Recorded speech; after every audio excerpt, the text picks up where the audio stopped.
मेरे भाइयों, आप अल्लाह की जात से का शुक्रिया अदा करिए कि आप बहुत खुशगवार माहौल में हैं। बंगाल वालों ने थोड़ी गलती कर दी, आज देख लीजिए पछता रहे हैं, बुलडोजर चल रहे हैं दुकानों पर। वही जो बोर्ड दिए थे अब रो रहे हैं कि क्या हो गया, गले फाड़ फाड़ के चिल्ला रहे हैं। आज बिहार की बात कर रहा हूं मैं, अभी बिहार की, यूपी का तो छोड़ दीजिए। यूपी में क्या हो रहा है, नमाज सड़क पे पढ़ के देख लीजिए, पुलिस वाले लात मार रहे हैं नमाजियों को। आप अल्लाह का शुक्र अदा कीजिए, अच्छे माहौल में आप जी रहे हैं। अल्लाह रब्बुल आलमीन अपने रहमत का साया हमारे ऊपर पड़ा रहने दे और इसी को कायम रखे। मेरे भाइयों, इसलिए मैं तुम्हें वास्ता देता हूं कि रुक जाइए। और ये इदारे जो आज गौर करो, जिस तरीके से उर्दू का जनाजा निकला है, कहीं ऐसा ना हो कि अरबी का भी जनाजा निकल जाए। ये आपके मरहून मिन्नत हैं, आपके ताउन से जिंदा हैं। अगर आप इनके ऊपर से अपना ताउन हटा लेंगे तो मदरसे बंद हो जाएंगे। आप आधी रोटी खाइए लेकिन मदरसों में बच्चों को पढ़ाइए, वरना नमाज जनाजा पढ़ाने वाला कोई नहीं मिलेगा, निकाह पढ़ाने वाला कोई नहीं मिलेगा, इस्लाम के मसले बताने वाला कोई नहीं मिलेगा। अल्लाह के अजाब से डरिए, किसी भी शक्ल में वो अजाब आ सकता है हमारे और आपके ऊपर। तो मैं तुम्हें थोड़ा वास्ता देता हूं कि थोड़ा सा रुक जाइएगा। और मैं अपने मोहब्बत का वास्ता देकर के, इतनी मोहब्बत करते हो, सन 99 में या 98 में मेरी तकरीर हुई थी बेलवा में, किशनगंज में पहली तकरीर हमारी हुई थी, हैं? और आज 2000 में तकरीर, सोचिए 25 साल, और आप मुझे अभी तक नहीं भूले हैं। लोग 2 साल 4 साल के बाद भुला दिए जाते हैं, लेकिन आप मुझे ये 4 साल से रफीक साहब हमें फोन कर रहे हैं कि आप हमारे यहाँ प्रोग्राम दे दीजिए। 4 साल के बाद हम अपनी डायरी में एक जगह बना पाए जो इनको प्रोग्राम दिया, और आज हम आपके पास आए हैं। मेरे भाइयों, इतनी मोहब्बत जब आप मुझसे करते हैं तो आज मुझे देखना है कि मैं इसी मोहब्बत का हवाला देते हुए आज मेरे हाथ पर आप इस मदरसे के लिए क्या देते हैं। मेरे भाइयों सुनिए, अल्लाह के रसूल सल्लल्लाहु अलैहि वसल्लम ने क्या कहा, एक गुलाम आजाद कर दो। उसने कहा पूरी जिंदगी तो मुझे दूसरे की गुलामी करते हुए हो गई, मैं कैसे गुलाम आजाद कर सकता। आपने कहा अगर गुलाम आजाद नहीं कर सकते तो 60 रोजे रखो, और ये सजा है उस शख्स की जो रोजे की हालत में अपनी बीवी से मिल ले। ये रोजा तो पूरा करना ही पड़ेगा। जिस रोजे में कोई शख्स, कोई भी हो, मैं पूछूंगा नहीं खड़े होकर, ऐसे होंगे लोग जो अनजाने में ये गलत काम कर गए होंगे, रोजे की हालत में अगर कोई अपनी बीवी से हमबिस्तरी कर ले तो उसकी सजा यही है कि वो रोजा बेकार हो गया। जिस रोजे की हालत में मिला वो रोजा बेकार, उस रोजे की कज़ा करना पड़ेगी, और उस रोजे की कज़ा के साथ साथ 60 रोजे उसको और रखना होंगे। 60 रोजे मुसलसल पे दर पे कंटिन्यू, शहरैनी मुतताबिऐन, कंटिन्यू रेगुलर उसको 60 रोजे रखना पड़ेंगे। 60, एक भी बीच में नागा नहीं होना चाहिए। एक रोजा ये पूरा करेगा, और जितना रमजान के रोजे बाकी हैं वो पूरे करेगा। फिर ये रोजा जिसमें बीवी से मिल लिया ये रोजा पूरा करेगा। इसके बाद 60 रोजे बतौर सजा के उसको भी रखेगा। एक भी नागा हो गया तो अब तक जितने रखे सब बेकार। मसलन 50 रोजे रख लिए, 1-2 दिन सस्ता लें, 10 रोजे तो रह गए बाद में रख लेंगे। एक दिन का अगर आपने जानबूझकर नागा कर दिया तो 50 बेकार हो गए आपके। अब फिर से 1 से 60 रखो। हाँ, बुखार आ गया, डॉक्टर ने मना कर दिया, कोई बीमारी हो गई, उज्र हो गया, तो ये माफ है। आप फिर डॉक्टर के कहने पर आप रोजा छोड़ दें, जितने रह गए वो बाद में पूरे कर लें, लेकिन उज्र नहीं, कोई बीमारी नहीं, बिला उज्र के अगर आपने छोड़ दिया तो फिर 60 रखने पड़ेंगे, 1 से लेकर 60 तक। उसने कहा अल्लाह के रसूल कितने रोजे? आपने कहा 60। कहा मेरे अंदर ताकत नहीं है, मैं कमजोर आदमी, दुबला पतला आदमी, और अल्लाह के रसूल 1 रोजा तो रख नहीं पाया, देखिए बीवी से मिल बैठा, 60 में कैसे कंट्रोल कर पाऊंगा मैं? नहीं अल्लाह के रसूल, मुझे नहीं 60 रोजे भी नहीं रख पाऊंगा। तो आपने कहा कि फिर एक ऑप्शन और है, बस आखिरी लास्ट का क्या? का 60 मिस्कीनों को खाना खिलाओ। उसने कहा अल्लाह के रसूल 60 मिस्कीनों को, फकीरों को खाना खिलाऊं, मोहताजों को, भूखों को? आपने कहा हाँ। कहा अल्लाह के नबी आपको मेरे घर का हाल मालूम नहीं है, मेरी गरीबी का हाल मालूम नहीं है। मैं सुबह उठता हूं तो खाली पेट कुछ नहीं होता है घर में, और कभी सुबह मिल जाए तो रात में भूखा सोना पड़ता है, रात में मिल जाए तो सुबह भूखा उठना पड़ता है, और शाम तक कुछ नहीं मिलता, एक वक्त का मिलता है बड़ी मुश्किल से। अल्लाह के नबी ने कहा यही 3 ऑप्शन थे और तो कोई है नहीं। अच्छा ठीक है, तुम्हारे लिए मैं इंतजाम करवाता हूं। आपने सहाबा से कहा ज़ोहर की नमाज का वक्त हुआ, तुम्हारे भाई से ऐसी ऐसी गलती हो गई है, ये गरीबों में कुछ देगा, फकीरों में कुछ बांटेगा, इसके लिए चंदा करो। कोई 2 खजूर लाया, कोई 5 खजूर लाया, कोई 3 खजूर, असर तक एक ढेर बन गया खजूरों का, एक टोकरा भर गया खजूरों का, होगा 15-20 किलो का। अल्लाह के रसूल ने उसको उठाया, कहा तुम्हारे भाइयों ने तुम्हारी मदद की है, जाओ इसको गरीबों में बांट दो। कहा किसमें? कहा जाओ अपने गांव में जाओ और अपने खानदान में जाओ, अपने कबीले में जाओ, और जो सबसे ज्यादा गरीब लोग हैं उनमें जाकर ये खजूर बांट दो, तुम्हारा कफारा अदा हो जाएगा, तुम्हारी पनिशमेंट पूरी हो जाएगी, सजा पूरी हो जाएगी, जाओ जाओ, यही तुम्हारा कफारा है। उसने कहा अल्लाह के रसूल, मैं अल्लाह की कसम खाकर कहता हूं कि मेरे पूरे गांव में मुझसे ज्यादा गरीब कोई है ही नहीं। मामला देख रहे हैं? अल्लाह के नबी आप कह रहे हैं गरीबों में बांट दो, मेरे पूरे गांव में मुझसे ज्यादा गरीब किसी का घर नहीं है। यह सुनकर अल्लाह के नबी के चेहरे पे मुस्कुराहट आ गई। आपने कहा अच्छा तो जाओ फिर तुम ही खा लो और अपने बीवी बच्चों को खिला दो, तुम्हारा कफारा अदा हो जाएगा। यह है दीन की आसानी, अद्दीनु युस्रुन, यह है दीन। हमने इतना बोझल बना दिया है कि लोग अब भागने लगे हैं आज इस्लाम से। यकबैक हमने लोगों के ऊपर बोझ डाल दिया, ये भी छोड़ो, ये भी छोड़ो, ये भी छोड़ो, ये भी छोड़ो, ये भी छोड़ो। तकरीर में आदमी उकता जाता है कि क्या करें यार, इतनी सारी चीजें छोड़ना, फिर करेंगे क्या, हम क्या करें?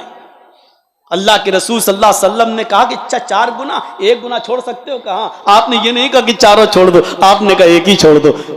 उसने कहा आप बताइए, कहा मेरे कहने पे छोड़ोगे? हाँ तो झूठ छोड़ दो। ये थी दावत, ये थी तबलीग। आप अंदाजा लगा सकते हैं क्या हिकमत थी मोहम्मद रसूलुल्लाह सल्लल्लाहु अलैहि वसल्लम की। और एक और वाकया सुनिए, सुनन दारमी का और सुनन बैहकी का, जबरदस्त वाकया है वो भी। एक और नौजवान आया और आकर कहने लगा अल्लाह के रसूल सल्लल्लाहु अलैहि वसल्लम मुझे इजाजत दीजिए, एक लड़की के साथ मेरे ताल्लुकात है, मैं उससे जिना करूंगा। आप भी मौलाना लोगों की इतनी इज्जत और एहतराम करते हैं कि बीड़ी और सिगरेट पीते हुए आ रहे हैं, मौलाना जर्जीस को देखा, अरे नहीं मौलाना साहब आ रहे हैं, अपने बाप को देखा, बड़े भाई को देखा, फेंक दिया।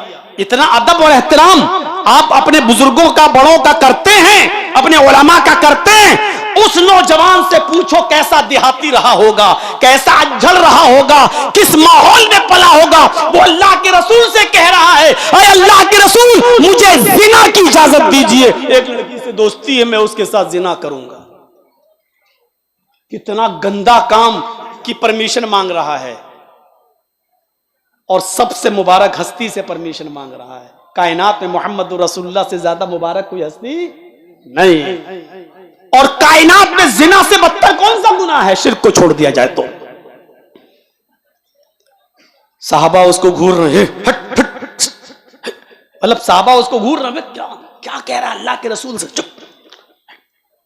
अल्लाह के नबी ने साहबा से कहा नहीं नहीं नहीं तुम चुप रहो। हाँ क्या कह रहे हो? आपने उससे कहा उदनु मिन्नी, मेरे करीब तो हो जाओ, पहले मेरे करीब आओ, और करीब बुला लिया। अभी हमसे कोई आदमी कहे कि मौलाना साहब मैं जिना करने जाऊं, हक हक कमीने, हक मुझसे क्या पूछ रहा है, तू जाने तेरा बाप जाने, मुझसे क्या पूछ रहा है? आप ताज्जुब करेंगे अल्लाह के रसूल सल्लल्लाहु अलैहि वसल्लम की जिंदगी पर, आप कह रहे हैं मेरे करीब आओ। कायनात की सबसे मुबारक हस्ती जिना की इजाजत लेने वाले नौजवान को अपने करीब बुला रही, इधर आओ। और कैसे समझाया उसको, ये देखिए आप, दीन देखिए क्या है। आपने उससे कहा तुम जिना करना चाहते हो? वो साहबा को देखता है, देहाती था, कहने लगा जी दोस्ती है एक से, मैं जिना करना चाहता हूं। आपने कहा अच्छा ठीक है, मुझे परमिशन देने में कोई ऑब्जेक्शन नहीं, कोई एतराज नहीं, मैं तुम्हें इजाजत दे दूंगा, लेकिन ये बताओ क्या ये काम तुम अपनी मां के साथ कर सकते हो? अब समझाने की स्टाइल देखिए आपकी। क्या ये काम तुम अपनी मां के साथ कर सकते हो? उस लड़की के पास जो है वो तुम्हारी मां के पास भी है, क्या तुम उसके साथ जिना करोगे? ये मेरी तरह चीख कर नहीं कह रहे हैं अल्लाह के रसूल, आप उससे कह रहे हैं क्या ये काम तुम अपनी मां के साथ भी कर सकते हो? उसने कहा फिदा का बी व उम्मी या रसूल अल्लाह, मेरे माँ बाप आप पर कुर्बान, अय अल्लाह के रसूल कोई शरीफ आदमी अपनी माँ के साथ जिना कैसे कर सकता है? आपने कहा हाँ ओ मैं भूल गया, माँ के साथ कौन जिना कर सकता है? अच्छा अच्छा अच्छा ठीक ठीक ठीक ठीक, माँ के साथ नहीं कर सकते? कहा नहीं। अच्छा अपनी बहन के साथ ये जिना कर सकते हो ये काम? कहा फिदा का बी व उम्मी या रसूल अल्लाह, अय अल्लाह के नबी मेरे माँ बाप कुर्बान आप पर, कोई आदमी अपनी बहन के साथ भी ये काम कैसे कर सकता है? आपने कहा हाँ नहीं कर सकता। ठीक ठीक। अच्छा अपनी बेटी के साथ तो ये काम कर सकते हो? कहा अल्लाह के नबी कौन शरीफ इंसान अपनी बेटी के साथ ये काम करेगा? मेरे माँ बाप आप पर कुर्बान, न मैं माँ के साथ, न बहन के साथ, न बेटी के साथ, यहां तक कि अल्लाह के रसूल मैं अपनी खाला के साथ भी नहीं, अपनी फूफी के साथ भी नहीं, ये काम नहीं कर सकता कोई भी शरीफ आदमी। आपने कहा नौजवान जब तू अपनी बहन के साथ और बेटी के साथ ये काम करना गवारा नहीं कर रहा है, तो जिस लड़की के साथ तू ये जिना करने की इजाजत मांग रहा है वो भी किसी की बहन होगी, किसी की बेटी होगी, किसी की माँ होगी, किसी की फूफी होगी, किसी की चची होगी, किसी की खाला होगी, कोई ना कोई रिश्ता तो होगा।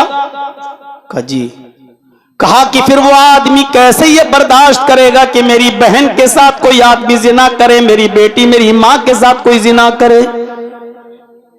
जब तुम अपनी बहन बेटी के साथ ये काम पसंद नहीं करते हो तो दूसरा अपनी मां बहन बेटी के साथ कैसे पसंद करेगा? उसने कहा अल्लाह के नबी आपने जिस अंदाज से समझाया मेरी समझ में आ गया, मेरे सर पर हाथ फेर दीजिए और मेरे लिए दुआ दे दीजिए। अल्लाह के नबी ने अपना हाथ उसके सर पर फेरा, आए अल्लाह इस नौजवान की नजरों की हिफाजत फरमा। उस नौजवान का कहना है कि अल्लाह के नबी सल्लल्लाहु अलैहि वसल्लम ने फरमाया कि अल्लाह इसको इस हरामकारी से, जिनाकारी से बचा ले। नबी की दुआ का असर यह हुआ कि अल्लाह के रसूल ने तो सिर्फ ये दुआ की थी कि इस हरामकारी और जिनाकारी से बचा ले, लेकिन नबी की दुआ का असर यह हुआ कि मेरा तो उस दिन के बाद कोई भी हमारी ये नजर, हमारी ये निगाह किसी हराम चीज, हराम जगह पर भी नहीं उठी और हराम चीज की तरफ भी नहीं उठी। आपने तो दुआ दी अल्लाह इस नौजवान की नजरों की हिफाजत फरमा। अल्लाह ने ऐसी हिफाजत फरमाई कि उस दिन के बाद से किसी हराम चीज पर मेरी नजर नहीं उठी। हम इतने अल्लाह वाले बन गए। मेरे भाइयों इन वाकयात की रोशनी में मैं बताना सिर्फ आपको ये चाहता हूं कि अल्लाह के रसूल ने उस आदमी से नफरत नहीं की, उसको भगाया नहीं। कमीने तू जिना की इजाजत लेने आ रहा है मेरे पास, आपने उसको अपने करीब बुलाकर आपने उसको बड़े प्यार से, हिकमत के साथ और दानाई से जब समझाया तो वो आदमी गुनाह छोड़ दिया। आप किसी को शराबी को शराबी कहकर शराब नहीं छुड़वा सकते हैं, चोर को चोर कहकर आप उसकी चोरी नहीं छुड़वा सकते हैं, जानी को जानी कहकर आप उसको जिनाकारी नहीं छुड़वा सकते हैं। आपको उसको बड़े प्यार से समझाने की जरूरत होगी, उसको अपने हिकमत के साथ, होशियारी के साथ, दानाई के साथ उसको आपको लाना होगा। इसीलिए अल्लाह के नबी, अल्लाह ने फरमाया उदउ इला सबील रब्बिका बिल हिकमा, बहुत हिकमत से और होशियारी के साथ, दानाई के साथ लोगों को अल्लाह की तरफ बुलाओ, अल्लाह की तरफ बुलाओ। अब आप ये कहोगे आए शराबियों, लानत हो तुम्हारे ऊपर। इस तरीके की अगर तकरीरें होंगी तो मेरे भाइयों कौन आदमी आपकी तकरीर से मुतासिर होगा?